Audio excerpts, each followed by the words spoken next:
Good afternoon, everyone. Is audio video clear for all? Audio video clear है सबके लिए?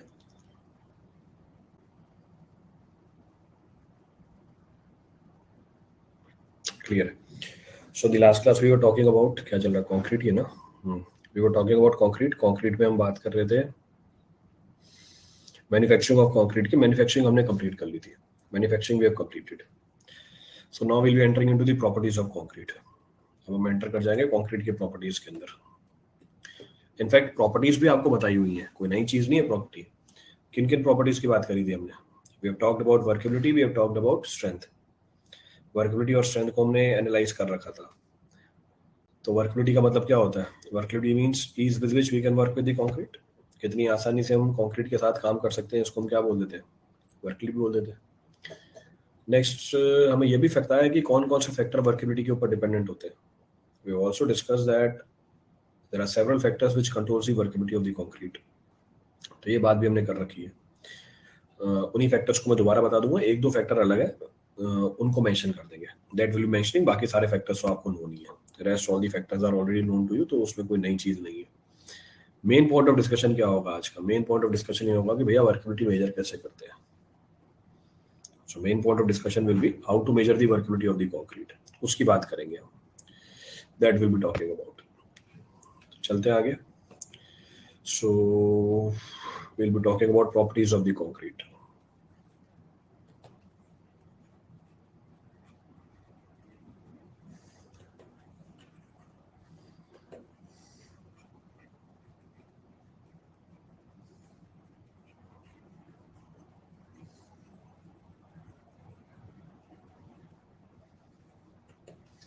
So next of the point of discussion is properties of the concrete. So first of the property of the concrete, पहली property है हमारे पास workability. General form में कैसे describe किया था इसको हमने? जनरल फॉर्म में बोला था it can be defined as, so it can be defined as, इसको हम डिफाइन कर सकते हैं कैसे? As ease with which it can be defined as ease with which we can work with the concrete. We can work with concrete. Work का मतलब क्या है? Here work signifies what? Here work signifies पीछे वाले सारे operations. तो here work signifies, आप बोल सकते हो mixing, then transporting, then placing, then compacting, then finishing. चलो इसी लाइन में हो गया खत्म. तो your work signifies what? ये सारे mixing, transporting, placing, compacting, finishing. अब टेक्निकल पॉइंट ऑफ व्यू से को समझने की कोशिश करते हैं. ये तो बस मैंने आपको बता दिया कि हाँ एक पिक्चर बन जाए आपके माइंड में. वर्कबिलिटी का मतलब है कितनी आसानी से हम कंक्रीट के साथ काम कर सकते हैं. नाउ द पॉइंट इज, ये काम करने से हमें रोक कौन रहा है? आपको कंक्रीट को मिक्स करना है. आपको कंक्रीट को मिक्स करना है. मिक्स करने से कंक्रीट के अंदर ऐसी कौन सी चीज है जो आपको रोक रही है? मिक्स करने से ऐसी कौन सी चीज है कंक्रीट के अंदर जो आपको रोक रही है? फ्रिक्शन. तो एग्रीगेट्स के बीच में जो फ्रिक्शन है वो रोक रहा है हमें. इसका मतलब जितनी ज्यादा फ्रिक्शन होगी उतनी ही कम क्या निकल के आएगी? वर्कबिलिटी. जितनी कम फ्रिक्शन होगी उतनी ज्यादा वर्कबिलिटी निकल के आएगी. तो हमें पता है वर्कबिलिटी लिंक्ड हो गई किसके साथ? फ्रिक्शन के साथ. तो इसको हम टेक्निकली कैसे डिफाइन कर सकते हैं? So we can say it is defined as amount of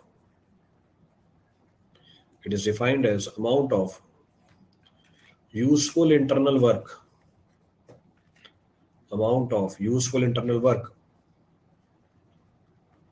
required to produce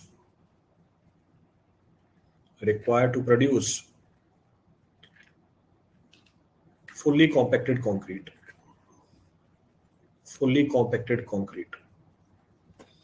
अब ये इसको टेक्निकली डिफाइन किया. पढ़ना इसको स्टेटमेंट को पूरा.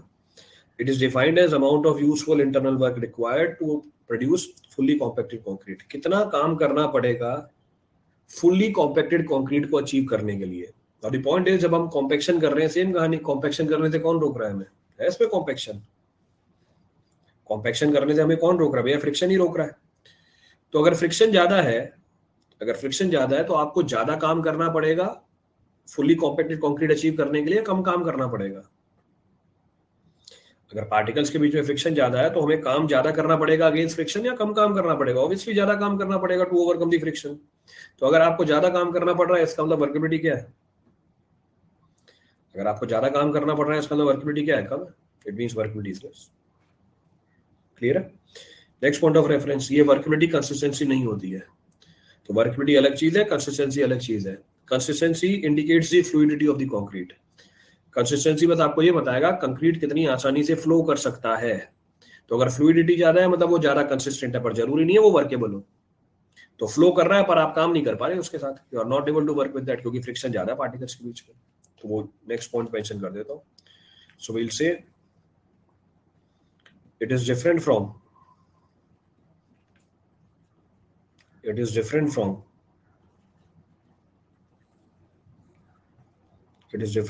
consistency of concrete. It is different from consistency of concrete. Why? As consistency indicates,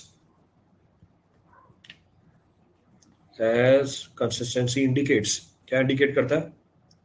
fluidity और mobility of concrete. तो अगर कंक्रीट की कंसिस्टेंसी ज्यादा है, वर्केबिलिटी ज्यादा होगी या कम होगी?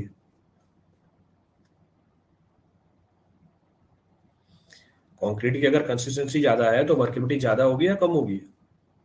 या कोई रिलेशनशिप नहीं है? जब यही तो बताया डिफरेंट है कंसिस्टेंसी से, कोई लेना देना नहीं है, तो दोनों में कोई रिलेशनशिप नहीं है। अगर कंक्रीट की कंसिस्टेंसी ज्यादा है, उसकी वर्केबिलिटी ज्यादा भी हो सकती है, कम भी हो सकती है, कोई रिलेशनशिप नहीं है इसके अंदर। तो ध्यान रखना है इस चीज का, take proper care of that. So both are not related with each other.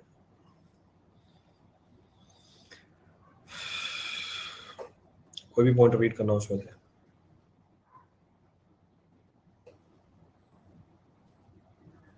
Done हो गया? Next of the point of reference will say depends on, बताते जाओ सारी चीजें।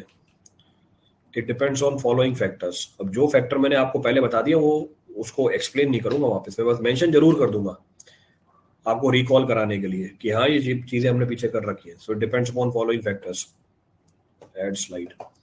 कौन कौन से फैक्टर्स पे डिपेंडेंट है? जैसे पहला, शेप ऑफ द एग्रीगेट। बताओ how shape will control the workability?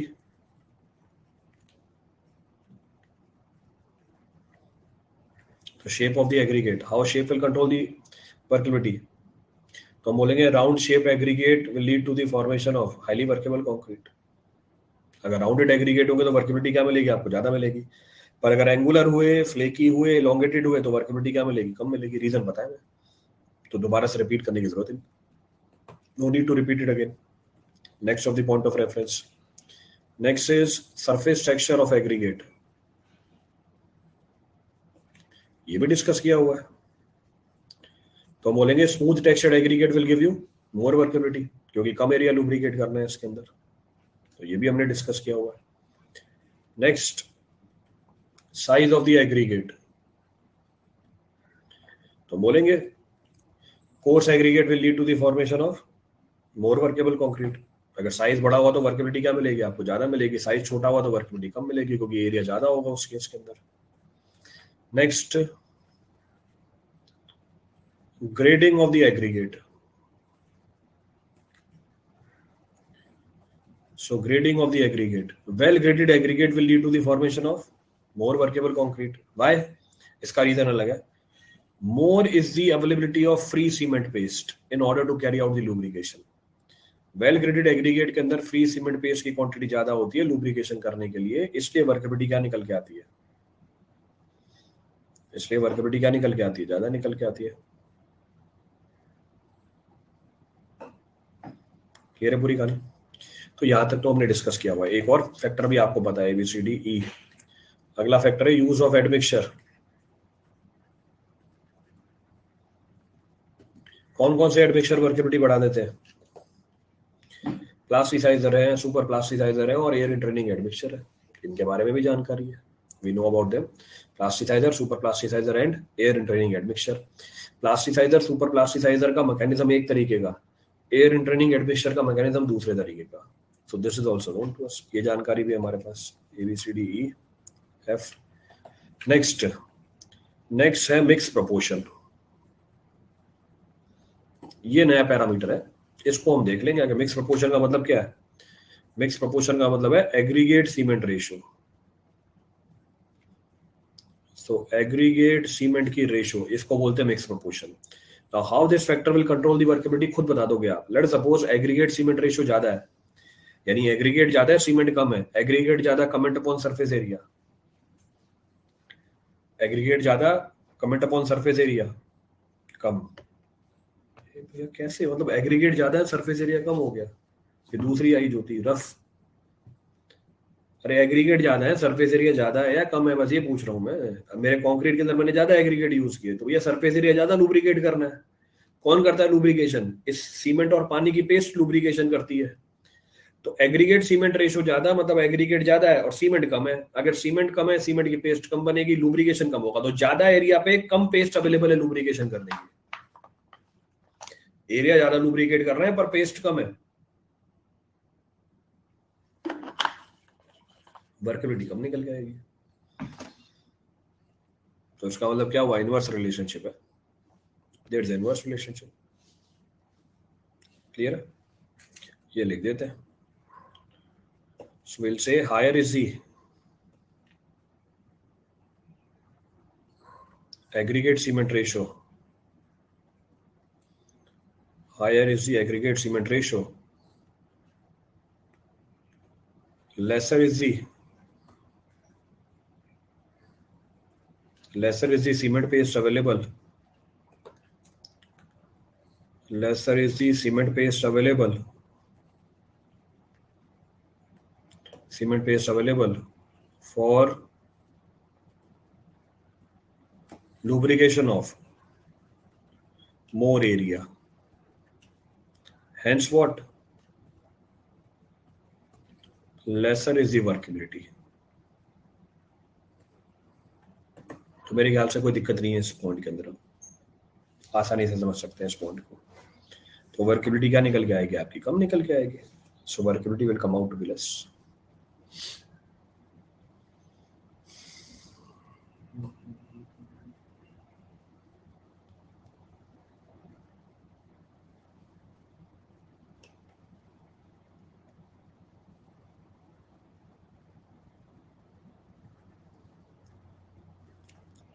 Note कर लिया? आगे चले,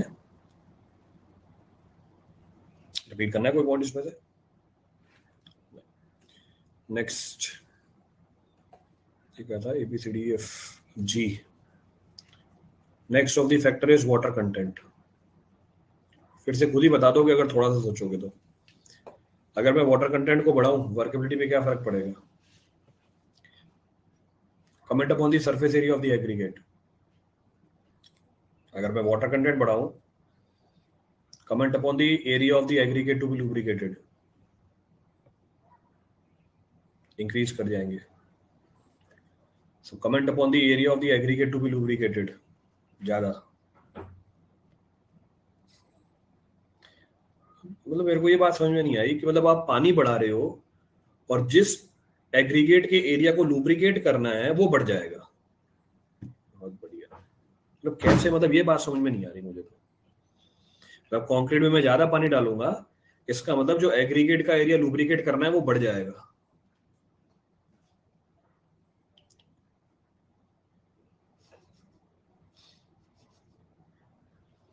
वाटर कंटेंट के बढ़ाने से एग्रीगेट का एरिया जो लुब्रिकेट करना है उस पर क्या फर्क पड़ेगा भैया? वो उसके ऊपर थोड़ी डिपेंडेंट है।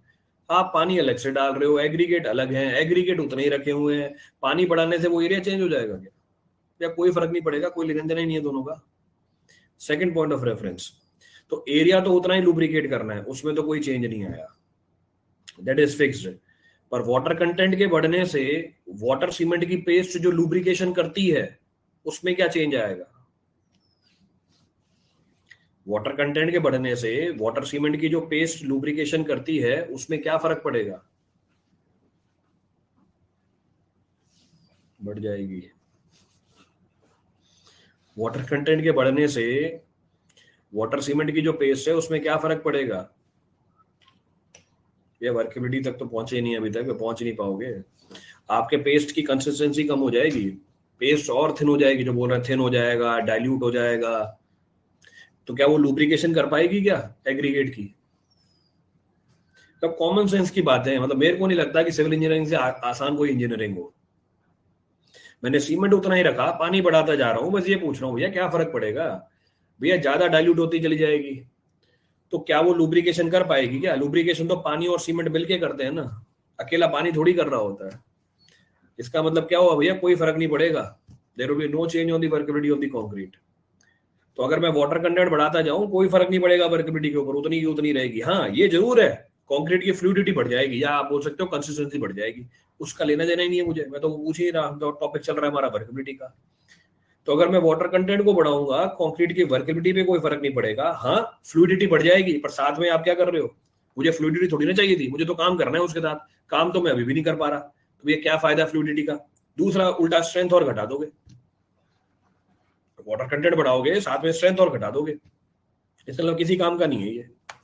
और सवाल पूछेगा इसके ऊपर आपसे, सवाल पूछेगा क्यों? क्योंकि हमें पता है जब मैं बात कर रहा हूं किसकी, शेप ऑफ एग्रीगेट की, एग्रीगेट की बाकी सारी प्रॉपर्टी क्या कर रखी है मैंने? जब मैं बात कर रहा हूँ शेप ऑफ एग्रीगेट की, अंडरस्टूड है वो, कोई लिखा हुआ नहीं मिलेगा आपको। बाकी सारी प्रॉपर्टी क्या हो गई है एग्रीगेट की, अपने आप कांस्टेंट हो गई है। आपको कमेंट किसके ऊपर करना है? सिर्फ शेप ऑफ एग्रीगेट के ऊपर करना है। उसी तरीके से जब मैं वाटर कंटेंट के ऊपर बात कर रहा हूँ बाकी सारी चीजें अपने आप क्या हो गई हैं? बाकी सारी चीजें अपने आप कांस्टेंट हो गई हैं। कहने का मतलब है वाटर सीमेंट रेशियो कांस्टेंट हो गया है, ये चेंज नहीं कर सकते आप। You can not change this, ये तो उतना का उतना ही है। तो अगर मैं वाटर कंटेंट बढ़ा रहा हूं इसका मतलब ये बात अंडरस्टैंडेबल है कि भैया वाटर सीमेंट रेशियो कांस्टेंट है, मतलब सीमेंट भी क्या कर रही है उतने ही प्रपोर्शन में बढ़ रही है। तो अगर वाटर कंटेंट बढ़ रहा है सीमेंट उतने ही प्रपोर्शन में बढ़ रही है। अब बताओ लुब्रिकेशन पे क्या फर्क पड़ेगा? अब बताओ लुब्रिकेशन पे क्या फर्क पड़ेगा? बढ़ती चली जाएगी बढ़ती चली जाएगी, मतलब वर्केबिलिटी आपको ज्यादा मिलेगी। क्लियर है चीज? अभी हम समझाने के लिए करते हैं या समझने के लिए करते हैं कि मैंने वाटर सीमेंट रेशियो कांस्टेंट बनाया, क्या फील्ड में भी ऐसा ही होगा क्या? कि सर आपने तो ये बोला था कि एक पैरामीटर को समझते हैं बाकी कांस्टेंट होता है ये गया एसएससी का पेपर क्लियर करके पीडब्ल्यूडी में पानी डालता क्या कंक्रीट के अंदर? सर आपने तो ये बोला था वाटर सीमेंट रेशियो कांस्टेंट रहेगा, कि वाटर कंटेंट में बढ़ाते जाते हैं वाटर सीमेंट रेशियो कांस्टेंट है। भाई अब आपको ये वाटर सीमेंट रेशियो कांस्टेंट बनाना पड़ेगा फील्ड में।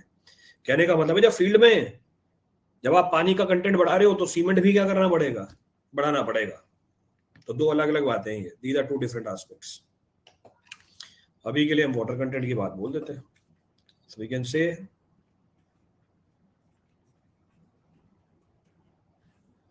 only addition of water in concrete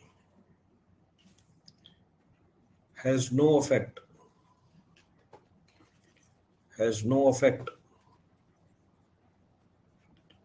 over its workability। Bracket में डाल दिया, it increases its fluidity and decreases its strength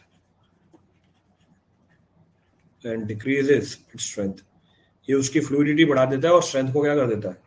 घटा देता है। So reduces the strength. Next point of reference अब लिखा if along with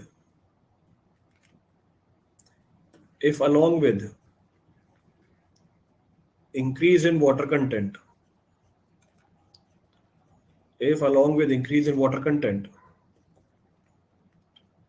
cement content is also increased। किस तरीके से? इस तरीके से कि वाटर सीमेंट रेशियो कांस्टेंट है, such that water cement ratio is constant, then you can say workability बढ़ेगी, then the workability of the concrete increases, workability of the concrete increases, क्योंकि लुब्रिकेशन ज्यादा होगी।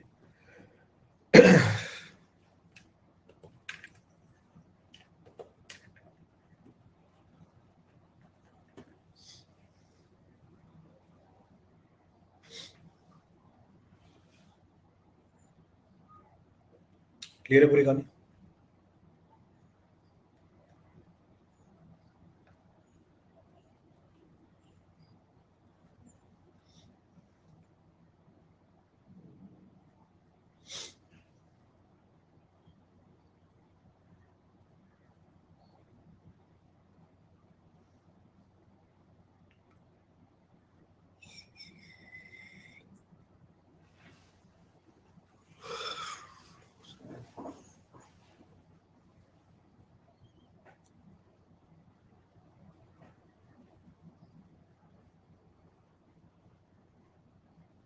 नोट करो फटाफट। अब जाके सारे फैक्टर खत्म हुए। Now all the factors are finished. Water cement ratio change करें तो क्या फर्क पड़ेगा? वाटर सीमेंट रेशियो चेंज करें तो क्या फर्क पड़ेगा?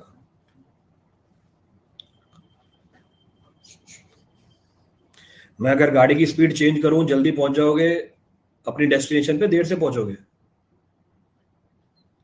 मैं अगर गाड़ी की स्पीड चेंज करूं, आप अपनी डेस्टिनेशन पे जल्दी पहुंच जाओगे, देर से पहुंचोगे। क्यों? मैंने तो चेंज बोला है, चेंज तो धीरे भी हो सकती है।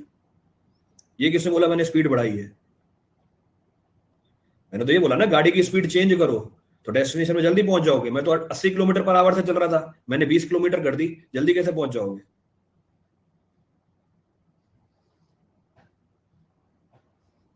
तो क्या आपने मुझे चेंज बताया? मैं आपको जवाब का दे दूं उसका आंसर, क्या फर्क पड़ेगा?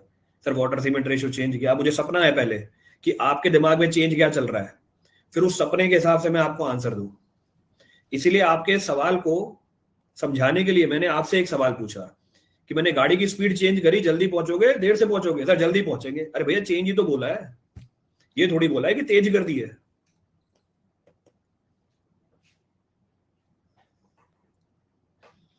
तो आपका, आपके हिसाब से चेंज का मतलब तेज होता है, मेरे हिसाब से नहीं होता। मेरे हिसाब से चेंज ज्यादा भी हो सकता है, चेंज कम भी हो सकता है। अब मैं क्या जवाब दूं आपके सवाल का?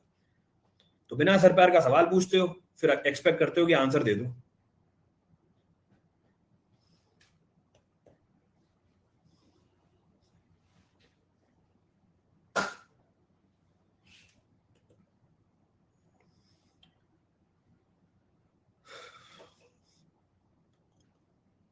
नोट कर लिया सबने? Has every noted?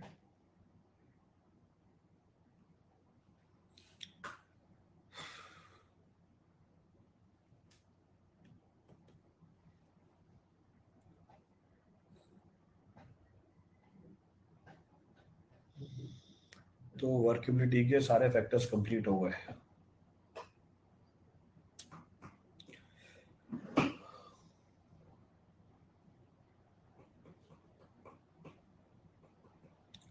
चलो उसकी मेजरमेंट की बात करते हैं। मेजरमेंट में आएंगे टेस्ट खूब सारे। There are several test which are available.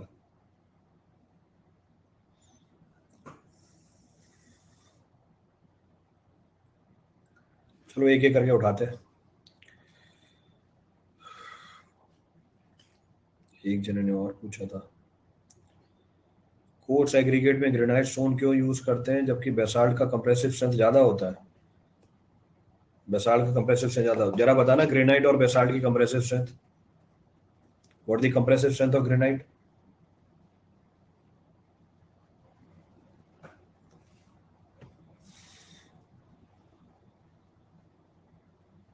Granite की कंप्रेसिव स्ट्रेंथ बता दो।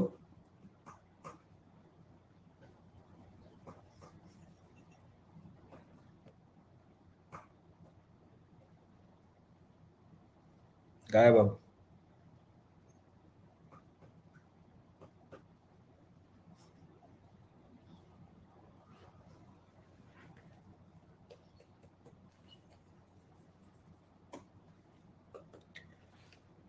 चलो भैया आगे बढ़ते हैं।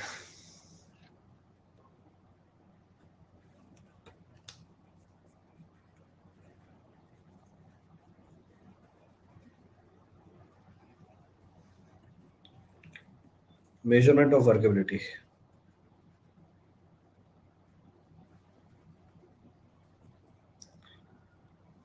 Measurement of workability of concrete. अब कैसे मेजरमेंट की जाती है? मेजरमेंट में एंटर करने से पहले एक बेसिक जानकारी, बेसिक जानकारी है कि वर्केबिलिटी को मैंने बोला था कितनी आसानी से हम कंक्रीट के साथ काम कर सकते हैं, कितनी आसानी से हम कंक्रीट के साथ काम कर सकते हैं। अब ये एक सब्जेक्टिव चीज है, ये एक सब्जेक्टिव चीज है, एब्सोल्यूट चीज नहीं है। अब आप बोलोगे सर ये सब्जेक्टिव चीज क्या होती है, एब्सोल्यूट चीज क्या होती है, ये समझ में नहीं आ रहा, तो उसको समझने के लिए एग्जांपल लेते हैं। Will try to understand this process. अब क्या है, लेट अस सपोज दो तरह के कंस्ट्रक्शन है मेरे पास, there are two types of construction. दोनों कंस्ट्रक्शन देख के समझ जाओगे। तो दो तरह के कंस्ट्रक्शन है। ये रीइंफोर्सिंग बार सिखाए मैंने आपको,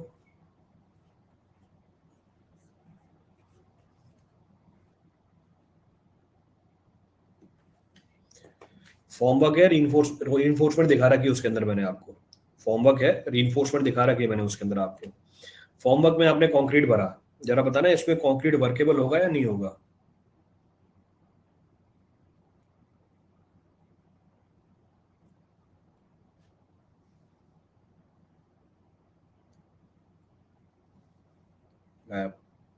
तो कुछ भी नहीं पूछा ये। अब मैंने कंक्रीट डाला इस फॉर्मवर्क के अंदर, तो कंक्रीट वर्केबल है या नहीं है? इन दोनों को कंपेयर करना है मुझे बस। ये वर्केबल है, आसानी से काम कर पाऊंगा, दोनों में डिफरेंस ही क्या रखा है? डिफरेंस रीइंफोर्समेंट का तो रखा है, बाकी सारी चीजें कांस्टेंट बना रखी हैं। क्योंकि कंपैरिजन के लिए बेस सेम रखना होता है, बस एक वेरिएबल होता है। वेरिएबल क्या है? रीइंफोर्समेंट है। मेंबर की साइज सेम, सब कुछ सेम, बस रीइंफोर्समेंट चेंज कर दी। तो जो कंक्रीट का सैंपल मैंने इसके अंदर डाला वो वर्केबल है। मैं वर्केबल मतलब इसको फिल कर दिया, कॉम्पैक्ट कर पा रहा हूँ। दूसरे वाले में वही कंक्रीट का सैंपल डाला, क्या वर्केबल है? दूसरे वाले केस में वही कंक्रीट का सैंपल डाला, क्या वर्केबल है? इजीली नहीं होगा। अच्छा ये बता दो, इजीली नहीं होगा तो मतलब कम वर्केबल हुआ, लेस वर्केबल। तो आपका जो कंक्रीट है वो वर्केबल है या लेस वर्केबल है? यहाँ पे आप उसको बोल रहे थे वर्केबल, यहाँ पे आप उसको बोल रहे हो लेस वर्केबल। कंक्रीट तो वही है, तो कंक्रीट वर्केबल है या लेस वर्केबल है?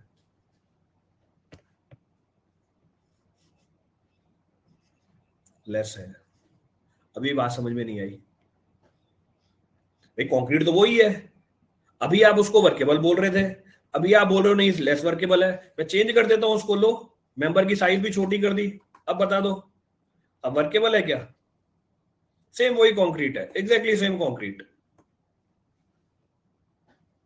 अब आप बोलोगे सर और कम वर्केबल है, अब आप बोलोगे सर और कम वर्केबल है, तो ऐसा कैसे पॉसिबल हो गया? कंक्रीट वही, कभी आप बोल रहे हो वर्केबल है, कभी आप बोल रहे हो लेस वर्केबल है, अब आप बोल रहे हो सर वेरी लेस वर्केबल है, कभी आप बोल दोगे नॉन वर्केबल है। तो भैया मैं क्या जानूंगा उसके बारे में? मैं कैसे जानूंगा उसके बारे में? मेरे को तो पता ही नहीं चलेगी उसकी प्रॉपर्टी क्या है। अब दिक्कत उसकी प्रॉपर्टी के अंदर ही है। यही बोला था शुरू में कि भैया वर्केबिलिटी कोई एब्सोल्यूट चीज होती नहीं है, ये तो कोई एब्सोल्यूट चीज है ही नहीं। कहने का ये फिक्स पैरामीटर नहीं है, ये तो डिपेंड कर जाता है कि आप कंक्रीट को कहां पर यूज कर रहे हो। वर्केबिलिटी तो डिपेंड कर जाती है कि आप इसको कहां पर यूज कर रहे हो। इसका मतलब क्या हुआ? इसका मतलब यहीं से कंक्लूजन निकला कि वर्केबिलिटी को मेजर करने का सिर्फ एक पैरामीटर नहीं होगा, आप वर्केबिलिटी को मेजर करने के 1000 पैरामीटर निकाल सकते हो। In order to measure the workability there are an number of parameters, जो मन आए वो पैरामीटर बना दो आप, क्योंकि ये एब्सोल्यूट चीज है ही नहीं, it is not the absolute चीज। तो इसलिए एग्जांपल दिया आपको कि भैया वर्केबिलिटी एब्सोल्यूट प्रॉपर्टी नहीं है, it is not the absolute property. जैसे एग्जांपल कंक्रीट की कंप्रेसिव स्ट्रेंथ एब्सोल्यूट प्रॉपर्टी है, एक ही टेस्ट मिलेगा आपको, वही आपको स्ट्रेंथ निकाल के दे देगा, पर ये एब्सोल्यूट प्रॉपर्टी नहीं है। दूसरा एग्जांपल ले लो, जैसे हम आईक्यू, क्या एक इंसान की आईक्यू निकालने का कोई तरीका है क्या? है, 1000 तरीके हैं। क्यों 1000 तरीके डेवलप कर रखे हैं? क्योंकि आईक्यू की एब्सोल्यूट प्रॉपर्टी होती है क्या?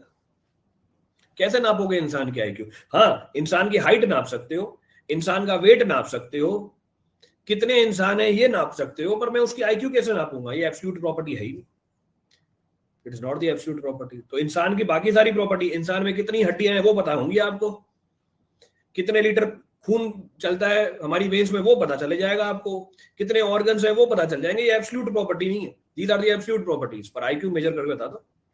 कभी सुना हो बोलते हुए इसकी इसकी आईक्यू 2 किलो है, या इसकी आईक्यू 5 मीटर पर सेकेंड है ही नहीं कुछ, क्योंकि एब्सोल्यूट प्रॉपर्टी है ही नहीं। It is not the absolute property.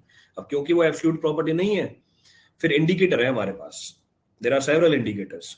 तो फिर इंसान की हरकतों से आइडिया लगा लेते हो आप। तो जैसी उसकी हरकतें होती हैं उससे आप आइडिया लगा लेते हो। अब हरकतें तो कुछ भी हो सकती हैं। सेम कहानी यहां पर है, एग्जैक्टली सेम थिंग। क्लियर? तो इसमें एंटर करने से पहले ही बता दिया कि भैया ये टॉपिक तो कभी खत्म होने वाला है ही नहीं, क्योंकि इतने टेस्ट है वर्केबिलिटी के, जो मन आए वो टेस्ट बना के निकल जाता है अपना।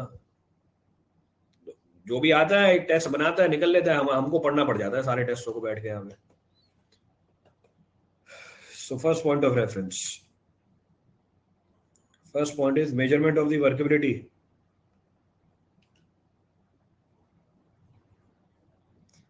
Measurement of workability can be done by any of the following methods.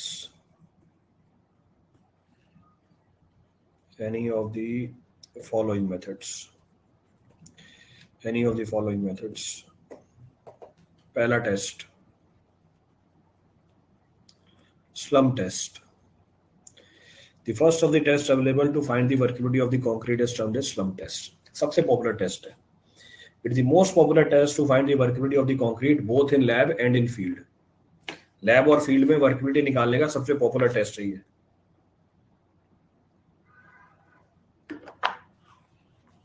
अब सबसे पॉपुलर टेस्ट है, इस बात का मतलब ये बिल्कुल नहीं है कि सबसे एक्यूरेट टेस्ट है। पॉपुलर है ना, जरूरी थोड़ी एक्यूरेट है। इसके भी खूब सारे प्रैक्टिकल एग्जांपल मिल जाएंगे आपको चलते फिरते। You will find an number of examples.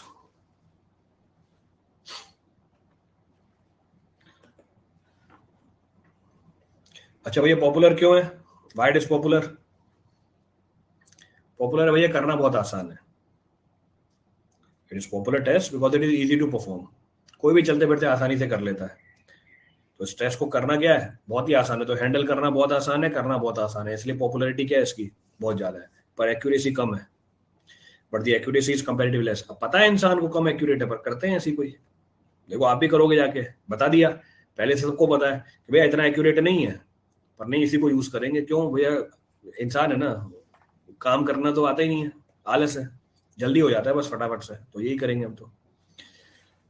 Next point of reference, अब करते क्या है इसके अंदर, what do we do in this test. इसका अपैरेटस दे देना, नहीं तो यार बनाना पड़ेगा डायग्राम, टाइम वेस्ट होता है उसके अंदर बहुत। इसके अपैरेटस शेयर कर देना।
देखो ये दो डायग्राम आए, इन दोनों डायग्राम से हमारा काम चल जाएगा।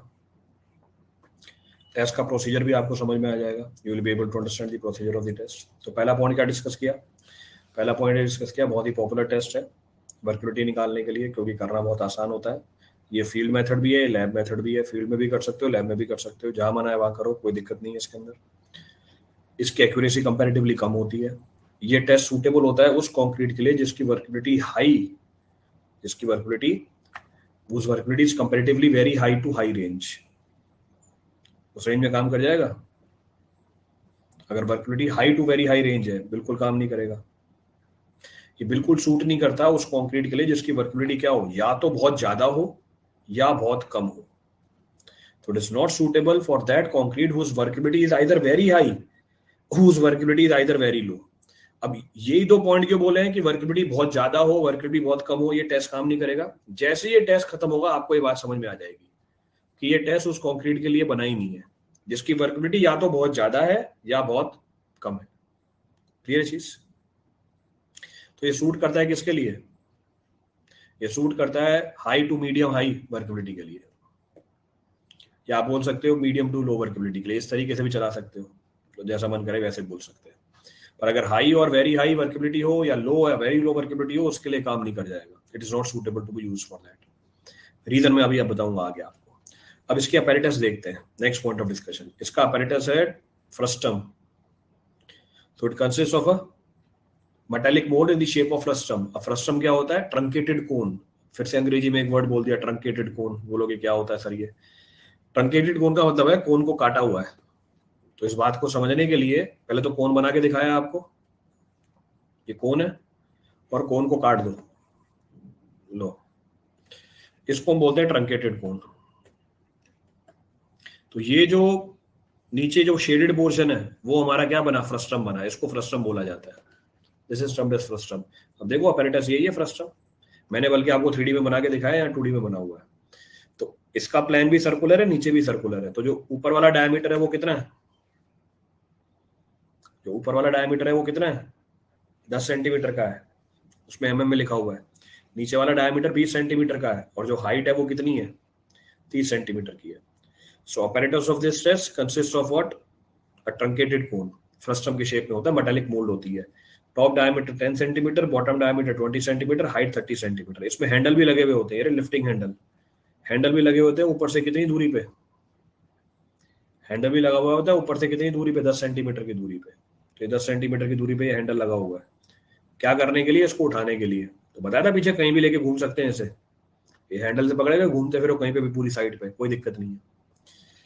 और साथ में क्या होती है, साथ में होती है टेम्पिंग रॉड। दिख रही है टेम्पिंग रॉड, डायमीटर है 16 mm का, लंबाई कितनी है 60 सेंटीमीटर। तो उसका डायमीटर होता है 16 mm का, लंबाई कितनी है इसकी 60 सेंटीमीटर। ये इसका अपैरेटस है, this is the apparatus of this test. करते क्या टेस्ट के अंदर, what do we do in this test. इस टेस्ट को परफॉर्म करने के लिए हम इस मोल्ड को लेवल सरफेस के ऊपर रखते हैं, रखा हुआ है लेवल सरफेस, जहां भी, चाहे फील्ड में हो चाहे साइट में हो, कहीं पर भी कर सकते हो। फिर इसके अंदर कंक्रीट को फिल किया जाता है, फिर इसके अंदर कंक्रीट को फिल किया जाता है। अब कंक्रीट को फिल एक ही झटके में नहीं भर देंगे, 4 लेयर में भरा जाता है। तो कंक्रीट को फिल करते हैं इसके अंदर 4 लेयर के अंदर। एक लेयर भरी, इस लेयर को कॉम्पैक्ट किया, कॉम्पैक्ट किया किसकी मदद से, इसी टेम्पिंग रॉड की मदद से। तो टेम्पिंग रॉड से टेम्प किया 25 बार, तो 25 ब्लो दिए। फिर दूसरी लेयर भरी, दूसरी लेयर भरी, फिर से इसको कॉम्पैक्ट किया 25 बार, वही with the help of tamping rod. फिर तीसरी लेयर भरी और फिर फाइनली चौथी लेयर भरी। तो 4 लेयर में पूरा मोल्ड भरा जाता है। जब मोल्ड पूरा भर लोगे, ऊपर कुछ कंक्रीट बाहर निकल के आ जाएगा। इसको क्या करो, प्लेन करो सरफेस को, भगाओ इसको। क्या बोलते हैं इसको, ये जो अनवांटेड कंक्रीट आ गया है सरफेस पे, इसको भगाया, क्या बोलते हैं इसे, कल बताया था, स्क्रीडिंग प्रोसेस ही फिनिशिंग के अंदर। तो इसी को स्क्रीडिंग बोला जाता है। तो स्क्रीडिंग कर ली। अब जैसे ही मोल्ड भर गया हमारा, वो इसको उठ कर दो, now it is being lifted.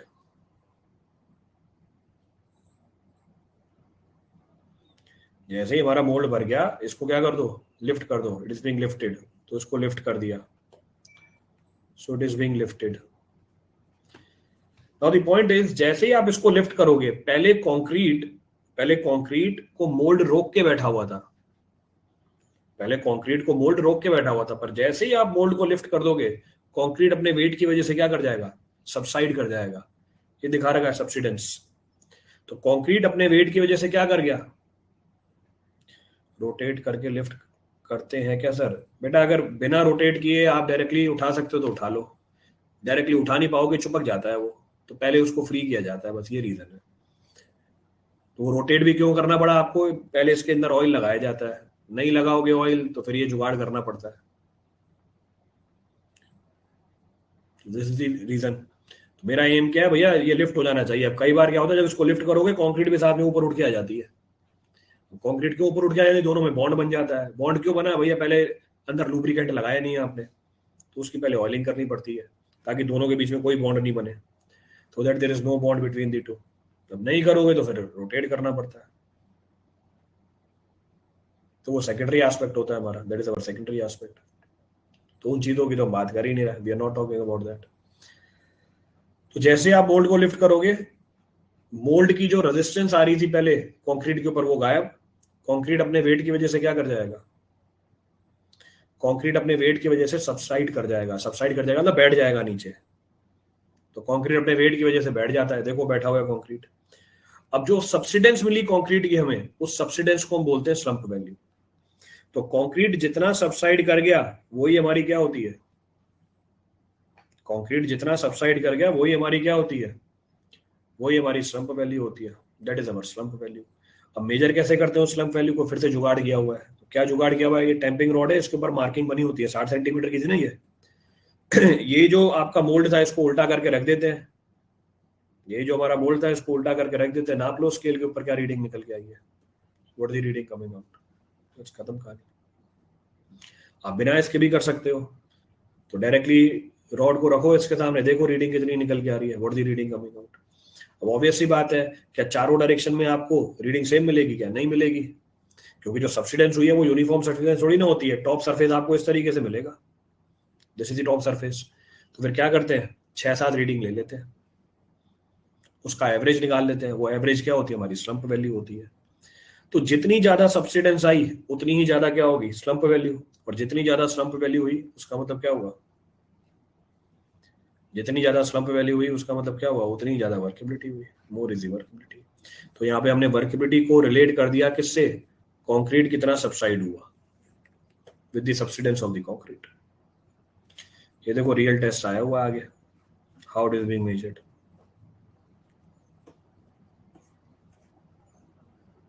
अब इसने जो टेम्पिंग रॉड यूज कर रखी है उसके ऊपर मार्किंग है ही नहीं, टेम्पिंग रॉड के ऊपर भी मार्किंग होती है, there is a marking over the tamping rod also. ये हैंडल लगे हुए थे जो बताया था हैंडल है।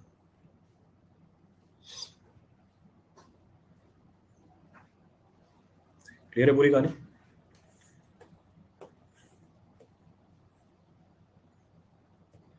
रिपीट करना है इस पर कुछ भी,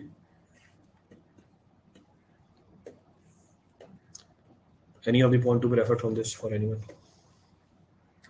clear है। चलो next point of reference, next point of reference आगे हमने बोला ये टेस्ट सूटेबल नहीं है उस कंक्रीट के लिए जिसकी वर्केबिलिटी बहुत ज्यादा है या वर्केबिलिटी बहुत कम है। पहला केस लिया, वर्केबिलिटी बहुत ज्यादा है, क्या होगा, वर्केबिलिटी बहुत ज्यादा है क्या होगा, जैसे मोड उठाओगे कंक्रीट बह जाएगा, जैसे पानी बह जाता है वैसे कंक्रीट ही बह जाएगा। वैल्यू कितनी आ जाएगी सब्सिडेंस की, वैल्यू कितनी आ जाएगी सब्सिडेंस की, 0 आ जाएगी। वाह बहुत बढ़िया, मतलब कंक्रीट बह गया, सब्सिडेंस की वैल्यू 0 आ गई है। प्रभु भैया नाप के तो दिखाया है सब्सिडेंस, कंक्रीट बह गया ये सिचुएशन है। अब तो सब्सिडेंस कितना आएगा, हाँ मैक्सिमम की वैल्यू तो बताओ ना, ये है ना मैक्सिमम की वैल्यू तो लिखी हुई है साथ में, 30 सेंटीमीटर आ जाएगी। तो स्लंप वैल्यू क्या 30 सेंटीमीटर थी क्या आपकी, इस स्लंप वैल्यू 30 सेंटीमीटर। तो आपने जो टेस्ट परफॉर्म किया कंक्रीट के ऊपर, क्या उस कंक्रीट की वर्केबिलिटी 30 सेंटीमीटर ही थी क्या, हाँ फिर कितनी थी भैया, नहीं बता सकते।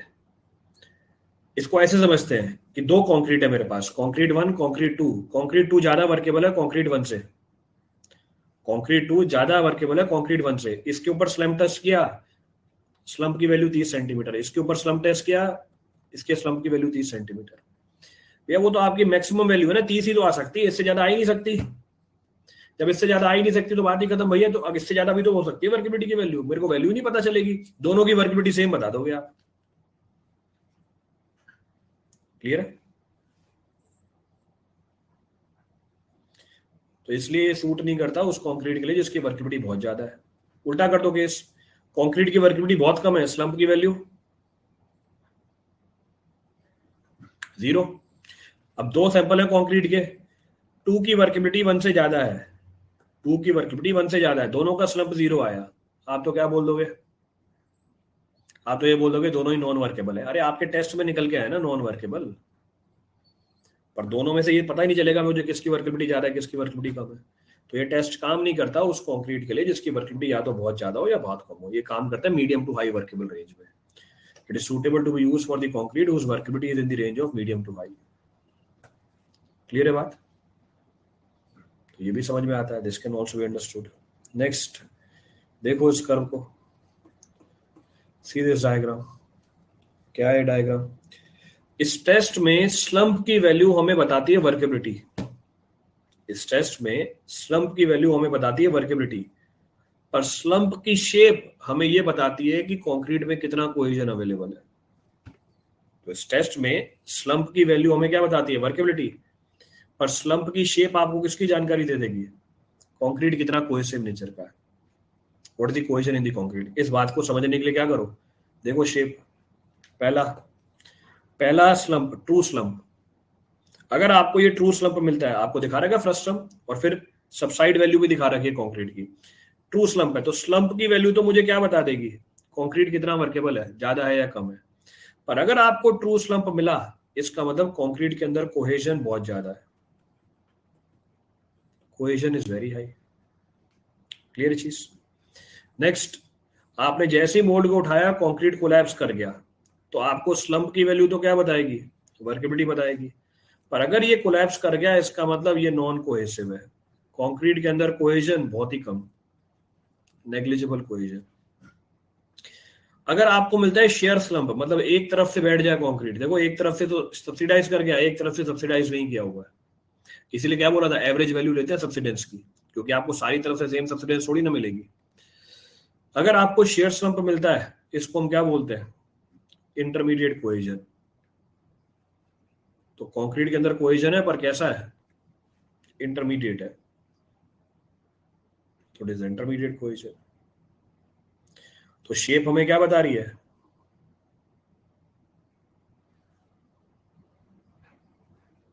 शेप हमें क्या बता रही है? कोहेजन बता रही है। और सब्सिडेंस हमें क्या बता रही है?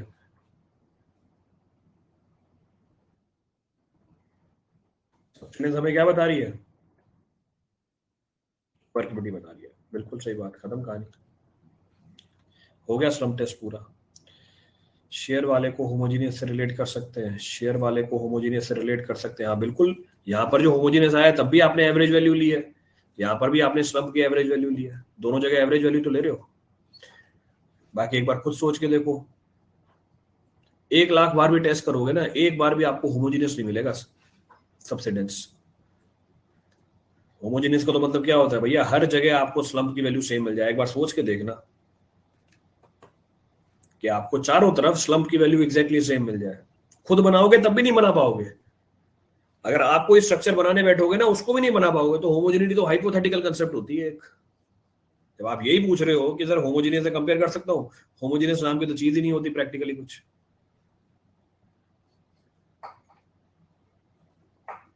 वो तो अजम्पशन होता है हमारा, इट इज ओनली अजम्पशन। बस ये है कि ये ज्यादा होमोजीनियस है, ये कम होमोजीनियस है, बस रिलेटिव है दोनों चीजें आपस में, पर एग्जैक्टली बराबर तो कभी नहीं मिलेंगे।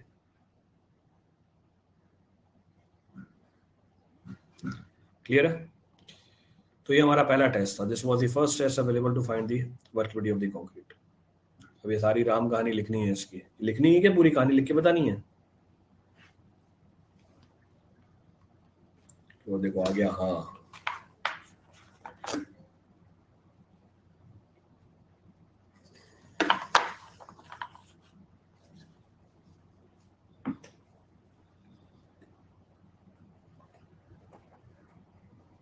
मेजर पॉइंट्स तो सारे ही होते हैं, कुछ भी पूछ लेगा सवाल तो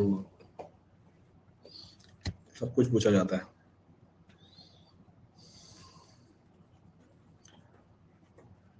चलो यही लिख के खत्म करते हैं। It's the most popular test available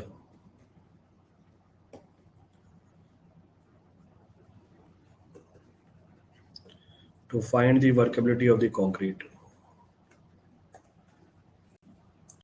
To find the workability of the concrete. Workability of the concrete.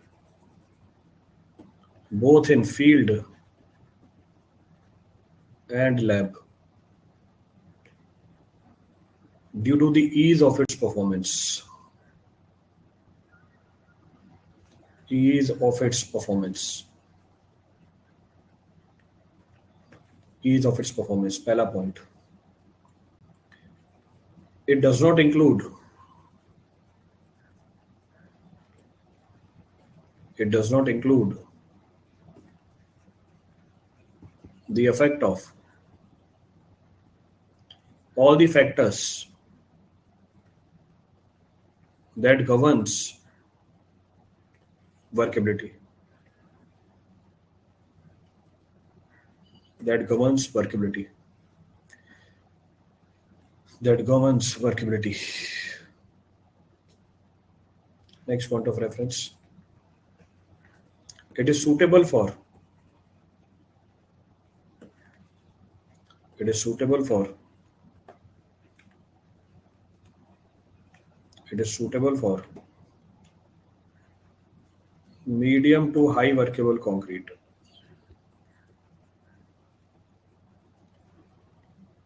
Medium to high workable concrete. Next point of reference.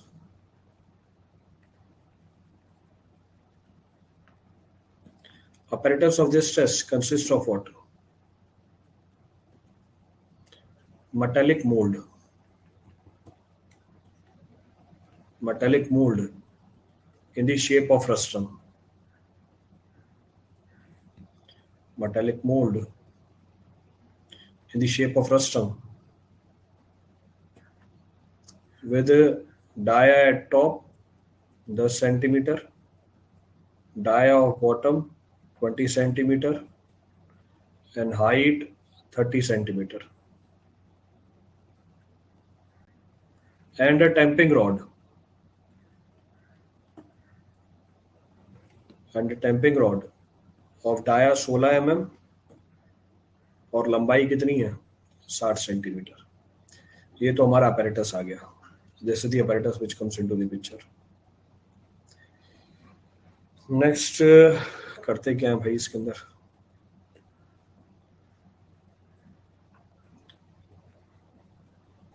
In order to perform this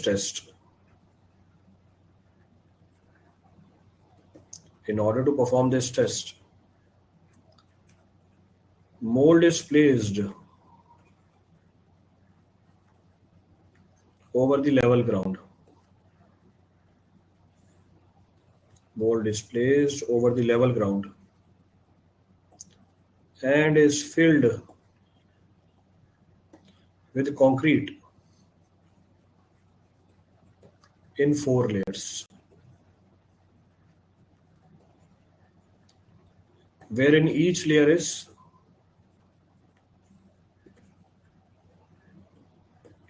is properly compacted.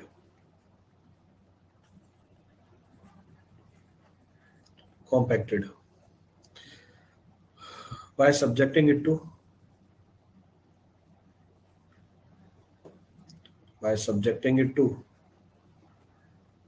25 number of blows. Subjecting it to 25 number of blows. Next,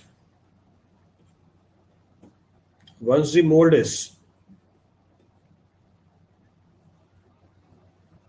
completely filled, it is lifted. उससे क्या होता है? That causes concrete to subsidize.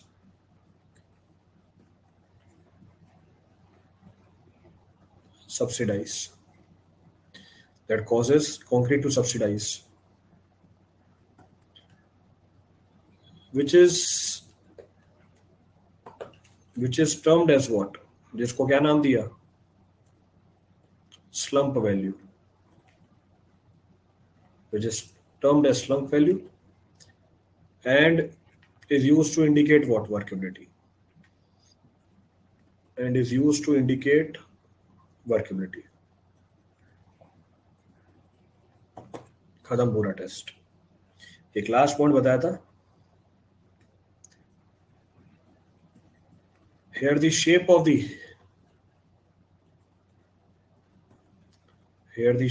the slump can be used to find the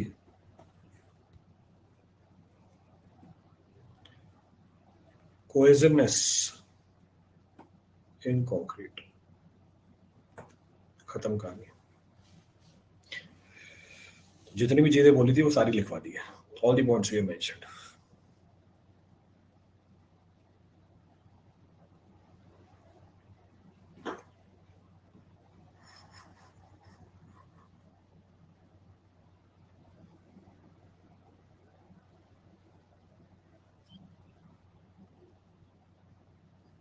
back लो भैया, back.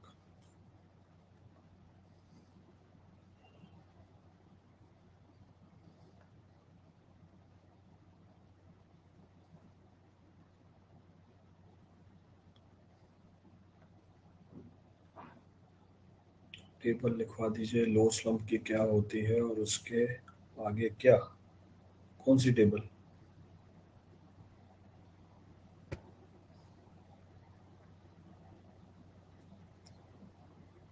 कौन सी table बताइए अभी.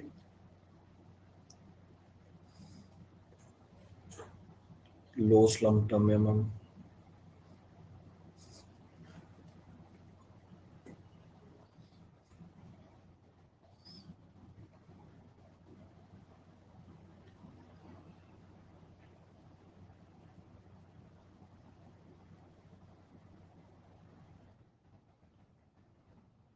Noted.